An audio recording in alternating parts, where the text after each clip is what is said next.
வணக்கம். 2025 மார்ச் 28 வெள்ளிக்கிழமை அதிகாலை நிலவரம் 2 நிமிட வானிலை ஆய்வறிக்கை. அதிகாரப்பூர்வ வானிலை அறிக்கைக்கு இந்திய வானிலை ஆராய்ச்சித்துறை அறிக்கையை பார்க்கவும்.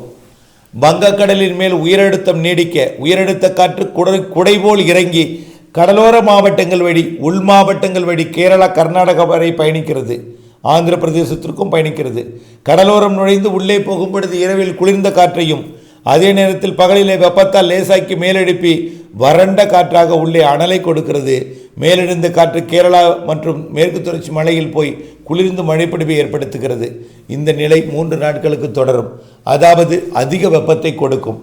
வரக்கூடிய 30ஆம் தேதி வரை பாளையங்கோட்டை, மதுரை, திருச்சி, நாமக்கல், சேலம், ஈரோடு மற்றும் கரூர், திருப்பத்தூர், வேலூர் மற்றும் திருத்தணி போன்ற பகுதிகளில் உச்சபட்ச வெப்பநிலை 105, 106 வரை எட்டலாம்.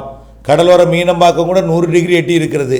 இந்த நிலையில் வரக்கூடிய 2ஆம் தேதி கிழக்கு காற்று நுழைய 31ஆம் தேதியிலிருந்து கிழக்கு காற்று மெல்ல நுழைந்து 1ஆம் தேதியிலிருந்து மேலும் கூடுதலாக நுழைந்து இதமான வெப்பநிலையை கொடுக்கும். 2ஆம் தேதியிலிருந்து தூறல் நனைக்கும் மழையையும் 3ஆம் தேதியிலிருந்து லேசான மழைப்பொழிவையும் ஆங்காங்கே கொடுக்கும்.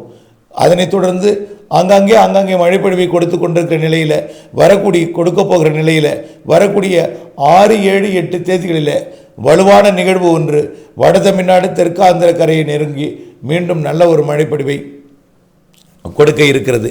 கனமழைப்பொழிவை கொடுக்க இருக்கிறது.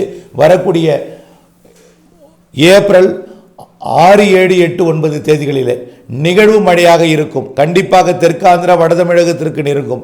எங்கே வந்தாலும் மழைப்பொழிவு அனைத்து மாவட்டங்களுக்கு இங்கு இருக்கும். கடக்கும் இடத்தில் அதீத மழைப்பொழிவு உண்டு. விரிவான அறிக்கையை பார்த்து பயன்பெற அன்போடு கேட்டுக்கொள்கிறேன்.